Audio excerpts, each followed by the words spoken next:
আসসালামু আলাইকুম। বাংলাদেশে একটা অথর্ব সরকারের অধীনে সামনে নির্বাচন হতে যাচ্ছে।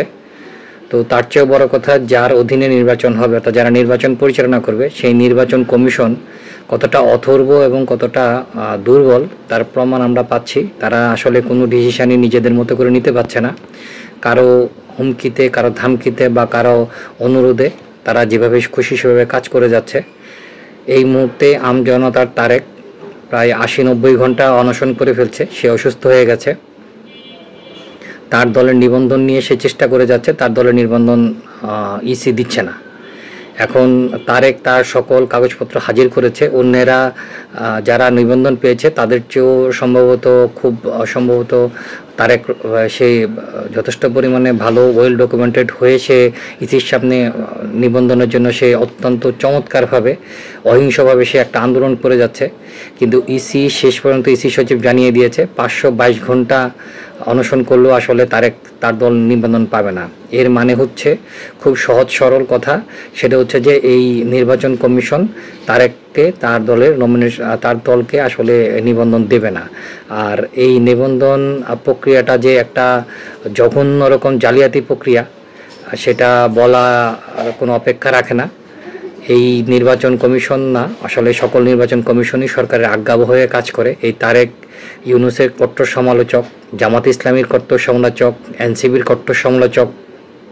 তাই তারেককে আসলে এই সরকারের কেউ পছন্দ করে না। আর পছন্দ না করার কারণে তারেক জুলাইয়ের সম্মুখ সারির যোদ্ধা হিসেবে যদি কেউ বলে যে সেক্টর কমান্ডার, তারেক অবশ্যই সেক্টর কমান্ডার হিসেবে স্বীকৃতি পাবে। যদি মুক্তিযুদ্ধের কথা আমরা চিন্তা করি, মুক্তিযুদ্ধে যেমন সেক্টর কমান্ডার ছিল, ঠিক তেমনইভাবে তারেক রামপুরা এলাকার নেতৃত্ব দিয়েছে। তারেকের বিরুদ্ধে আওয়ামী লীগ সরকারের আমলে অনেক মামলা হয়েছে, যে মামলাগুলো আসলে তারেক ছিল ১ নম্বর আসামি। যদি এই গণঅভ্যুত্থান সফল না হতো তারেকের ফাঁসি রাশি হয়ে যেতে পারত, ফাঁসি না হলেও নিদেন পক্ষে ৩০-৪০ বছর কারাদণ্ড হতো।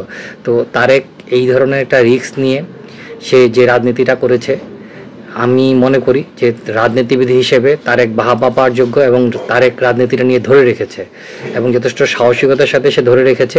এই জন্য আমাদের সকলের উচিত তারেকের পেছনে দাঁড়ানো। আমজনতা পার্টি আসলে বাংলাদেশের রাজনীতিতে কোনো ফ্যাক্টর না, কিন্তু তারেক রহমান অর্থাৎ আমজনতা পার্টির সাধারণ সম্পাদক তারেক, সে রাজনীতিবিদ হিসেবে ফ্যাক্টর। সে তার সাথে লোকজন না থাকলেও সে একা দাঁড়িয়ে যেতে পারে।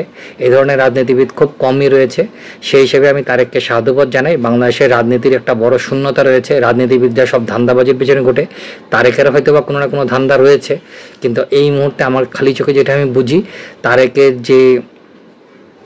যে কাজটা করছে, তারেকের পাশে আমাদের থাকা উচিত, তারেকের পাশে আমাদের দাঁড়ানো উচিত। আর তারেকের পাশে দাঁড়িয়ে আমরা বাংলাদেশের রাজনীতিটাকে শক্তিশালী করতে পারি।